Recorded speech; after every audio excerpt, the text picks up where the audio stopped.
If we were ever to divorce, I'm not going to be that kind of wife or mother to keep my kids away from their father. If it was me and we're getting involved in a relationship, I'm getting involved with a relationship with someone, I'm thinking about marrying them. If the idea of a prenuptial was thrown at me, I'm thinking, heck, you're already thinking we're getting divorced. And yeah, nobody wants to think about the worst happening when the best should be happening now. I get that. In saying that, I can appreciate you using prenuptials in the just in case scenario.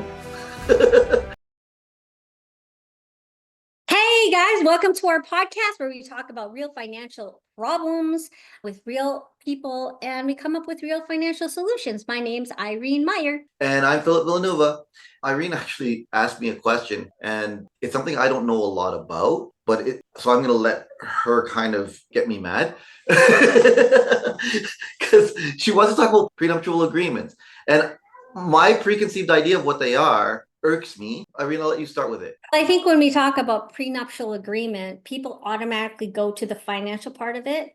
But if you break down the word, it's pre-nuptial. So before making the vows, agreement. It doesn't say pre-financial agreement. It says prenuptial agreement. So that could involve the agreement between how much time you spend with the kids. If we were ever to divorce, I'm not going to be that kind of wife or mother to keep my kids away from their father unless there's some imminent danger. So let's just agree that if something were to happen to both of us and we were to split up, that our children or our future children will not be weapons. That's an agreement that has nothing to do with finances yet. But I think a lot of people think that prenuptial agreement is something that, and I hate to put the stereotype out there, a woman who is, what do they call that? Who's cheated on, right? She's there to gouge her husband who has all the money. You just create this scenario in your head. I'm like, I want to get what's mine.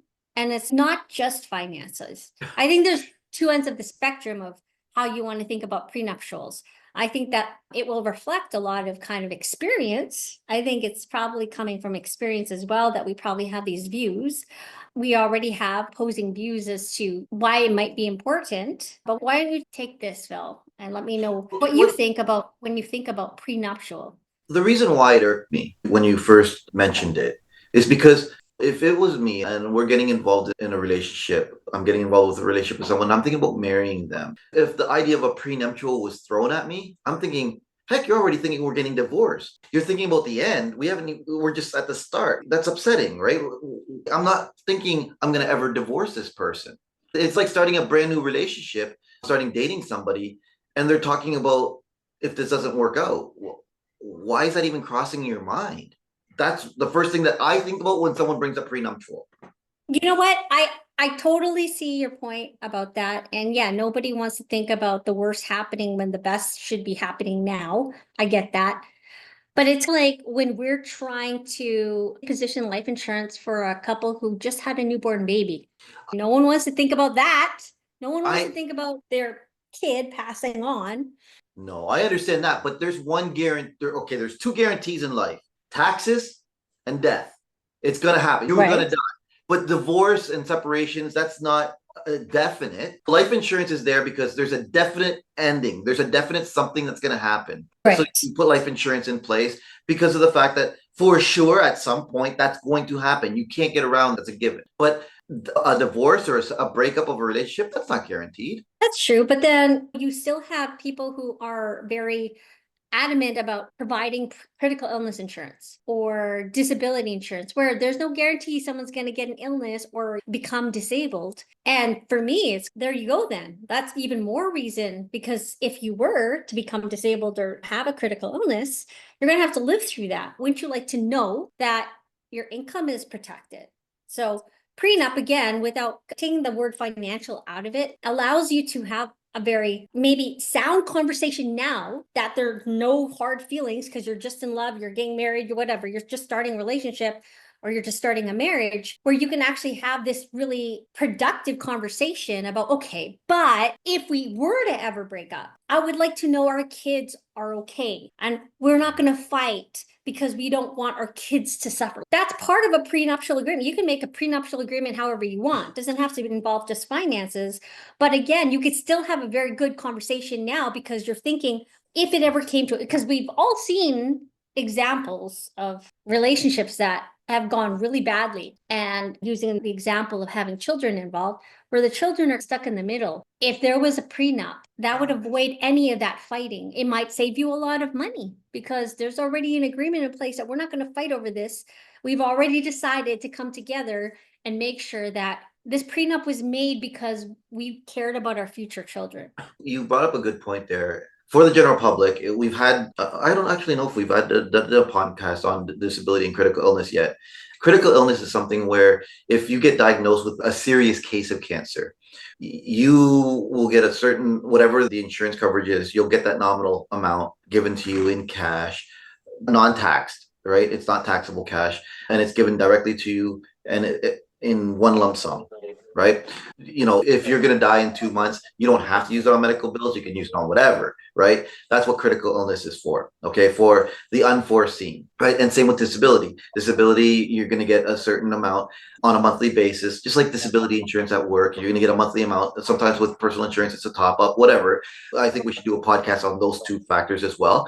But it's money coming in, right? So in saying that, I can appreciate you using prenuptials in the just in case scenario. And I get that. But here's the reason why my first thought, and this is the only time, like whenever I've seen prenuptials before, it's always in a movie where you've got a rich guy or a rich woman, and the father of one of the two is saying, "You're going to marry my child. I want a prenuptial." The idea that's being said there is because you're coming into this relationship poor. You're leaving the relationship poor. That's what the general public thinks of prenuptials. I'm finding very interesting, and I don't know enough about prenup. I'm going to be honest with everyone out there. I don't know enough. I do educate myself on these things, so I will educate myself on it. So what you're telling me is, so you have two couples in love. They are getting ready to get married, so they are definitely in love. How many, for all the couples out there that have separated or divorced, and you've talked to a lawyer or a judge, or you've talked to a counselor, and they say this: think about when you were actually in love with your partner. Would you be acting the way you're acting now? It's mainly a counselor that's going to say this, but a judge might say this if they're trying to counsel you on the custody of the kids. If they're trying to say something, they might say, think about when you two were in love. Would you do this to your children? So realistically, you're at a point where you are in love. You have to make sure that you understand what a prenuptial actually is. It's just an agreed upon situation, maybe forecasting a little bit about, okay, if we are in a better place down the road, this is what we're going to agree to do. That's technically what you're saying. That's what it is. We're agreeing to do this if something were to go bad. Can a prenup be adjusted down the road? Like, why wouldn't it be? You can adjust your will. Okay. You just probably need something in writing legally to be enforced. Okay. If you guys are still in a good place and you're considerably wealthier, you can readjust everything accordingly, right? Yeah. And at the end of the day, it takes some special people to do a prenup the way it should be intended, I think. Anyways, you're right with that example with the father wanting the wife to get a prenup before she even gets married to this husband, or vice versa. It doesn't matter. We've been conditioned to think it's one way, right? Has everything to do with money, right? Yeah. And it doesn't have to be about just money. Like, you think about when people break up, get divorced, you have to talk about the custody of the children, right? You have to talk about how you're going to split things down the middle with time and money. And if you can do that in a place where you guys are still on talking terms, talking to each other like human beings before anything bad, what bad could it bring? In fact, to me, and again, like you thought about, you're already thinking the relationship's going to go bad. I'm like, no, I'm not talking about the relationship. I'm just talking about the what if, just like anything else. You're already saying I'm going to get cancer. No, I'm not saying you're going to get cancer. How does someone go about getting a prenup? Is it just a written, like a legally signed document that you two, let's say you two just do up a Word document and then go to a lawyer and sign off on it? I don't know, but I think that if anybody's watching and a family lawyer that handles these things, please put in the comments. Maybe we invite a lawyer to talk about things that they've seen financially and how it could ruin someone just because people just can't get along. Yeah. I think it's beneficial to have that kind of perspective, because especially before things get bad. A lot of people, they say, oh, that'll never happen to us because we get along. So I'm going to tell you guys, people, like, when relationships end, they may seem like they're ending well, but that is a very selected few that actually complete well.